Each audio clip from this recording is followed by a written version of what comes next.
For milking, you need these 2 buckets. This one will get soap and water for wiping down the udder, and this one is what you will milk into. This is what we use to filter it. More on that later. Fill the soap and water bucket with warm water.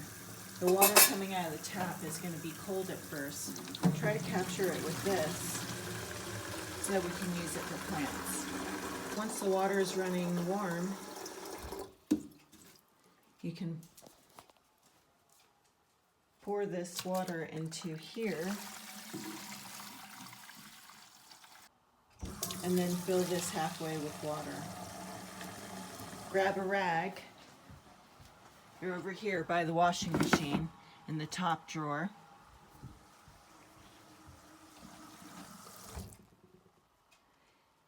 Goats, they're in the pen by the house.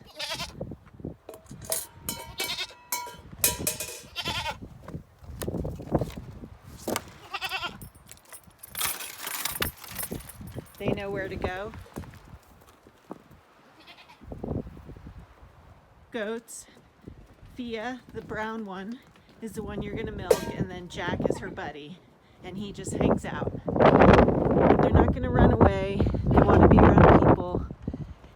If for some reason they don't follow you back to the pen, just grab one of these metal dishes and put some feed in it, this feed right here, and shake it, and they will follow you until the end of the day.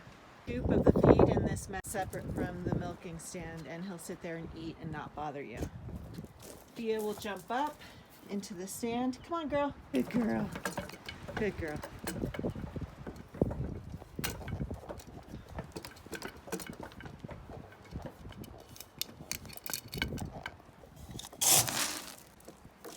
And give her 2 scoops of feed.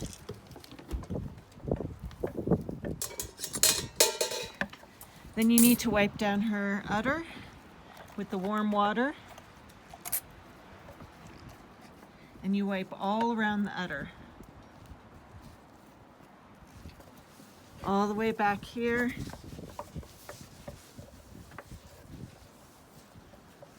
Sorry, my filming's not that great.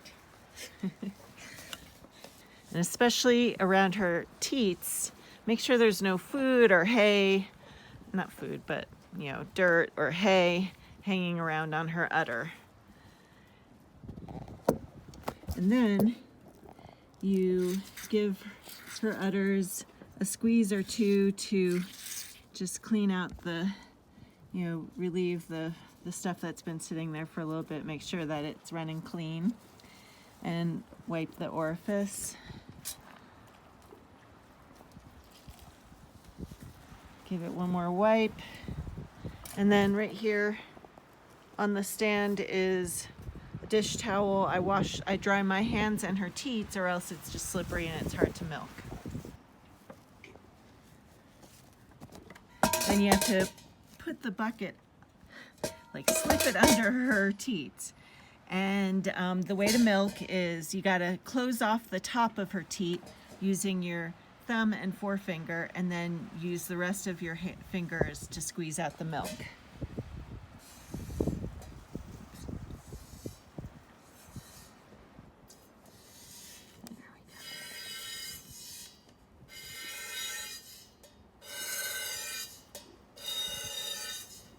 And I do this 2-handed, but maybe you want to do it one-handed and hold on to the bucket because she might be a little skittish with you.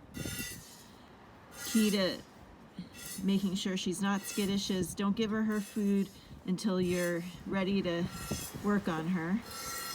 And then if she runs out of food, give her more food until they're empty. And they'll be empty because they just won't be as full as anymore. They'll be pretty deflated. But then when they get deflated like that, you need to make sure that you completely empty the udder. And the way you do that is you take your hand and massage down on the udder to sort of draw down any milk. and even bump her like this. And you want to keep on doing this until you get no more milk down. The point of making sure you get everything out is she'll start producing less if you don't milk her out all the way. And she's already producing less because it's winter now. She gives about a pint a day right now, when she used to give a quart. And then when you're done, wipe her teeth down one more time with the rag. Stuff to the side, and you can let her go. And then take them back to the pen. They'll follow you.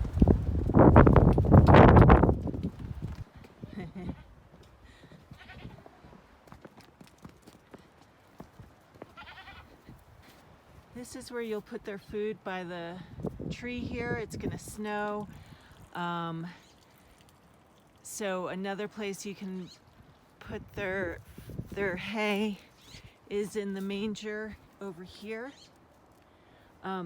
Typically, if they knock their food onto the floor or it gets wet, they won't eat it. They'll probably eat this because they've done a nice job of moving it to the side. But once it gets wet, they won't eat it. And make sure this is up against the fence and that it can't move. It takes some adjusting. Make sure it's against a rock there. And then grab this chain and put it around. Now, the pen and the chicken coop are all electrified. Don't touch that. It'll just shock you, but it won't hurt you. The hay is over here.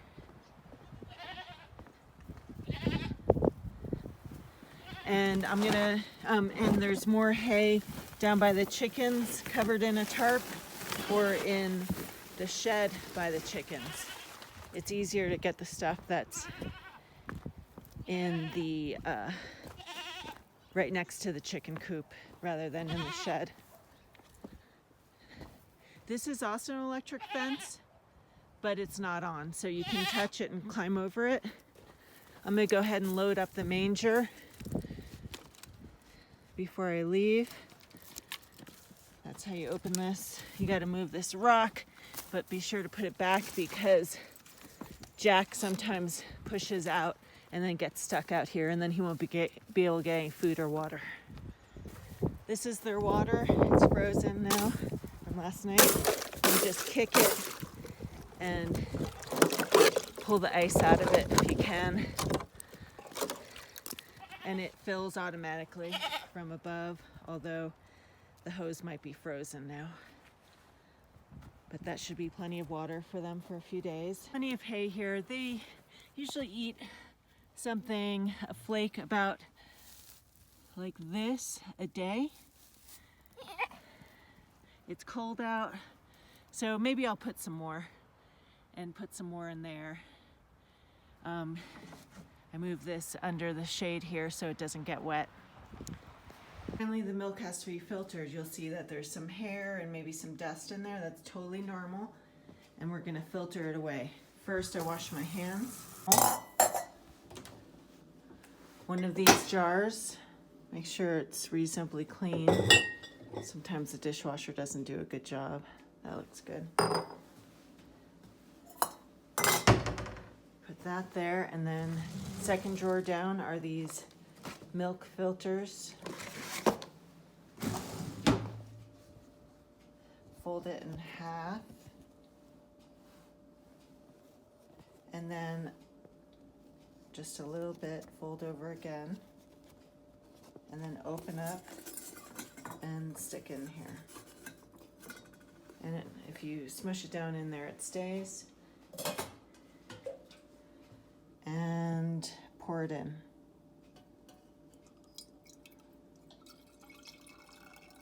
Not too quickly, or else it'll go above the filter. Doesn't take long to filter. Wash this well.